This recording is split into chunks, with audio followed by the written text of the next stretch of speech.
जय हिंद। हम कक्षा 12 के मॉडल पेपर को समझेंगे, मतलब किस प्रकार से मॉडल पेपर में किस प्रकार से क्वेश्चन बनाए गए हैं उसको देखेंगे। सबसे पहले तो इसमें टोटल 50 क्वेश्चन है। कितने क्वेश्चन है टोटल? जो है वो 50 क्वेश्चन है। अब 50 क्वेश्चन में ऑब्जेक्टिव भी है, मतलब ऑब्जेक्टिव क्वेश्चन जिसमें आपको 4 शब्द दिए जाएंगे, उसमें से पूछेंगे कि इसमें से ये कौन सा सही है। जैसे क्वेश्चन दे देंगे कि धोलावीरा कहाँ स्थित है, तो आपको बताना है कि धोलावीरा कहाँ स्थित है। तो उसमें ऑप्शन दे देंगे, गुजरात हो गया, राजस्थान हो गया, पंजाब हो गया, हरियाणा हो गया। तो उसमें से आपको क्वेश्चन करना है कि कौन सा सटीक आपको कौन सा याद है। तो वो उसमें से वो क्वेश्चन आ जाएगा कि कौन सा कहाँ पर स्थित है। जैसे वो धोलावीरा कहाँ है, तो गुजरात में स्थित है, तो वो उस पर आप राइट लगो। सबसे पहले तो इसमें टोटल क्वेश्चन है 50 क्वेश्चन है। कितने क्वेश्चन है? 50 क्वेश्चन। 50 क्वेश्चन में ये मैं 12th का है, 12वीं 12th इतिहास का है, ठीक है। इतिहास का पोर्शन है वो समझा रहा हूँ। इतिहास में सबसे पहले वस्तुनिष्ठ क्वेश्चन दिए हुए हैं। कौन से वस्तुनिष्ठ क्वेश्चन दिए हुए? Objective question. टोटल 12 क्वेश्चन है। 12 क्वेश्चन में यही है जो ऑब्जेक्टिव क्वेश्चन में आपको मतलब ऑप्शन दिया जाएगा, उसमें से पूछा जाएगा। ये क्वेश्चन दो जगह काम आ सकते हैं, क्योंकि ये मानचित्र में भी काम आ सकते हैं, क्योंकि मानचित्र में पूछा जाएगा कि मतलब लोथल कहाँ है, या फिर बनावली कहाँ है, कालीबंगा कहाँ पर है। तो वो क्वेश्चन आपको अगर मानचित्र में याद होगा, फिक्स में मानचित्र में याद होगा, तो वो भी आप बता सकते हो, ठीक है। जैसे मैं ये छोटा सा मैप बनाता हूं,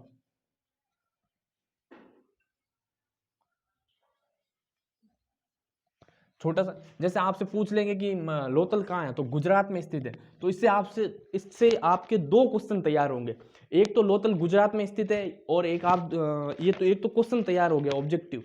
दूसरा क्वेश्चन कि आप मतलब आपको इसकी लोकेशन याद हो जाएगी कि ये यहाँ पर है। तो ये दो जगह काम आ जाएगा, एक इसमें पहले क्वेश्चन में और एक लास्ट में मानचित्र में काम आ जाएगा। इसमें तो ये दिए हुए सारे वास्तुनिष्ठ क्वेश्चन, जिसके बारे में हम नेक्स्ट वीडियो में सारे जो क्वेश्चन है, क्वेश्चन कितने हैं, एक मॉडल पेपर पूरा सेट, वो हम देखेंगे। इसमें सिर्फ हम देखेंगे कि ये कितने मतलब कितने पोर्शन में कैसे डिवाइड है, कैसे बटा हुआ है। दूसरे में दिए हुए रिक्त स्थान, खाली स्थान, जिसमें आपको मतलब खाली स्थान दिया जाएगा। उसमें जैसे कि ये मतलब एक खाली स्थान दे देंगे, इसमें से आपको पूछेंगे कि लोथल कहाँ स्थित है, वही क्वेश्चन ले लेते हैं। लोथल, ये बीच में खाली जगह छोड़ देंगे, कहाँ स्थित है, ये भी हो सकता है। या फिर अर्थशास्त्र के रचयिता कौन है, अर्थशास्त्र के के रचयिता कौन है, बीच में डैश छोड़ देंगे, खाली जगह स्थान छोड़ देंगे, और आपको पूछेंगे इसमें कौन सा है।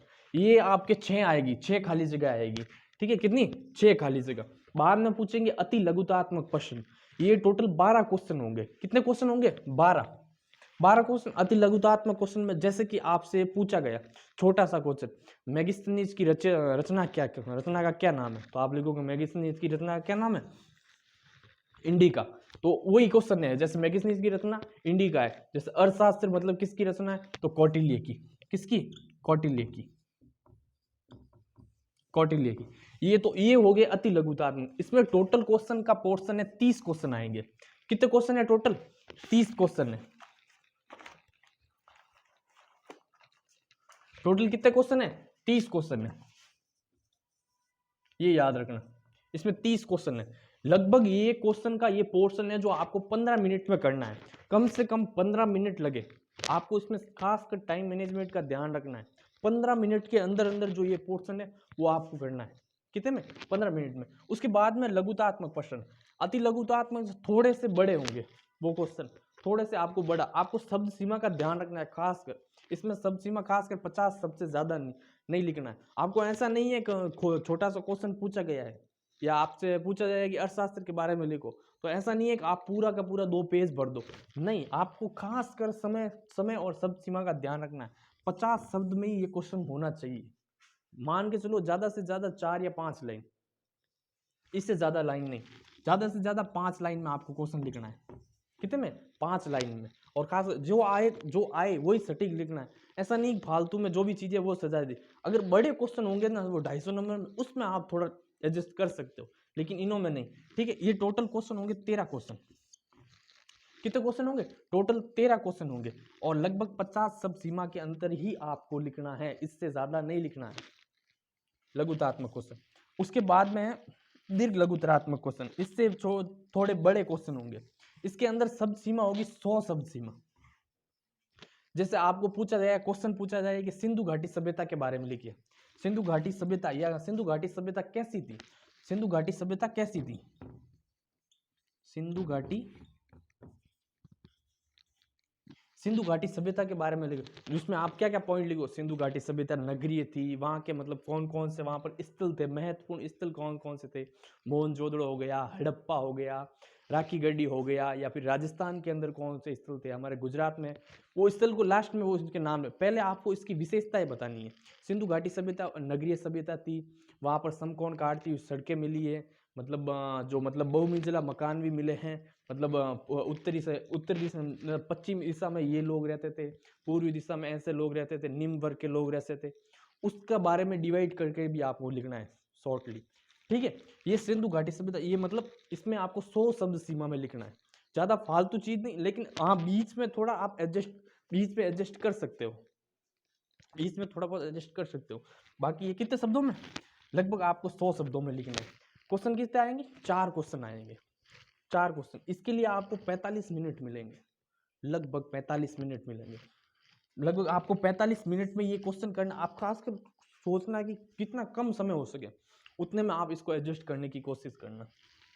किसके, ये 4 नंबर के क्वेश्चन आएंगे। बाद में है निबंधात्मक क्वेश्चन, 21 से लेकर ये 22, मतलब 2 क्वेश्चन हो गए निबंधात्मक, 2 बड़े क्वेश्चन आएंगे, ये ऑब्जेक्टिव में होंगे, ऑब्जेक्टिव में होंगे, मतलब 2 क्वेश्चन होंगे बड़े बड़े क्वेश्चन। जैसे पूछ लिया मौर्य काल में अशोक के शासन के बारे में बताओ, अशोक की राज व्यवस्था के, अशोक के शासन के बारे में बताओ, तो आप कैसे लिखोगे।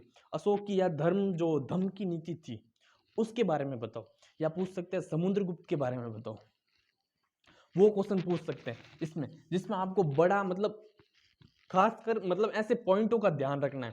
कैसे, 1 मिनट में बताता हूं आपको।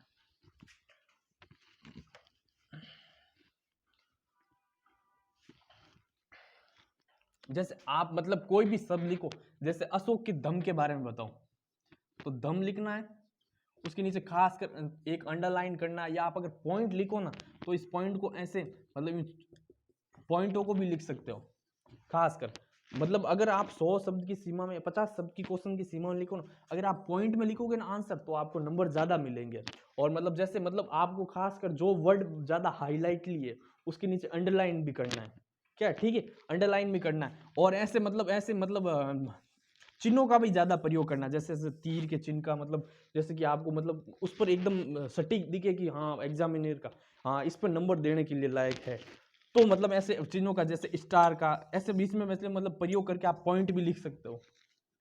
ऐसा अगर 50 शब्द या 100 शब्द में तो, और अगर ये 250 शब्द का है तो इसमें थोड़ा बड़ा आप बीच में थोड़ा सा एडजस्ट कर सकते हो कि बीच में हाँ ये मैनेज कर सकते हो।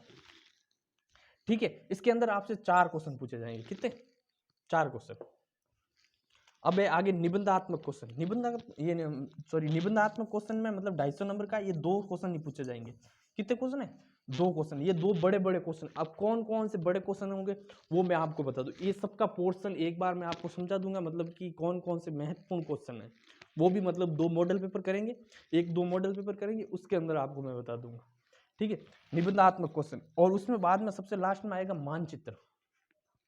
मानचित्र में 5, 6, 7 स्थान पूछे जा सकते हैं।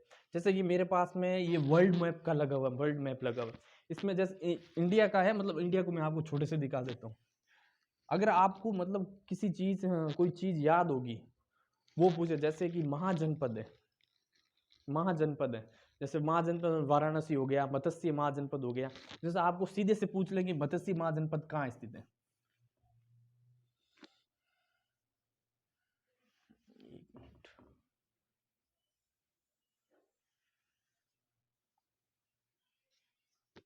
जैसे मत्स्य महाजनपद कहाँ स्थित है, जैसे ये पोर्शन इधर वाला राजस्थान का है, राजस्थान का जयपुर है ना, वहाँ जयपुर में है, वहाँ मत्स्य महाजनपद है, तो वहां पर आप छोटा सा ऐसे पॉइंट करके वहां से वहां लिख दोगे मत्स्य महाजनपद, ऐसे मत्स्य महाजनपद। इसके लिए अगर आपको ये क्वेश्चन याद हो गए मैप के, मतलब जितने याद हो गए ना, उतना आपको 1 नंबर वाले जो मतलब वास्तुनिष्ठ क्वेश्चन है ना उसमें ज्यादा फायदा रहेगा, कितना उसमें ज्यादा फायदा रहेगा, क्योंकि आपको एक साथ 2 चीजें याद हो रही है। अब मैप में कौन कौन सी महत्वपूर्ण चीजें वो मैं आपको बता दूंगा आगे। ये तो है मतलब ये 12th क्लास का हिस्ट्री का पोर्शन है, इसमें आप जितना हो सके ना समय को मैनेज करने की कोशिश करना, क्यों समय मतलब इसमें क्वेश्चन ज्यादा है, तो आप मतलब ऐसा उलझना मत, जितना हो सके ना समय को मैनेज करके फिर क्वेश्चन को सरल करना, सॉल्व करना, तो आप फायदे में रहोगे। ठीक है, ये मतलब हिस्ट्री का। अब हम आगे इसके नेक्स्ट वीडियो में एक मॉडल पेपर लेंगे, उस मॉडल पेपर को सॉल्व करेंगे। मॉडल पेपर में मतलब किस प्रकार से कितना वर्ड में क्वेश्चन लिखना है वो वाला। ठीक है, इसको ठीक है, आप एक बार इसको देखना। जय हिंद, और लाइक और शेयर सब्सक्राइब।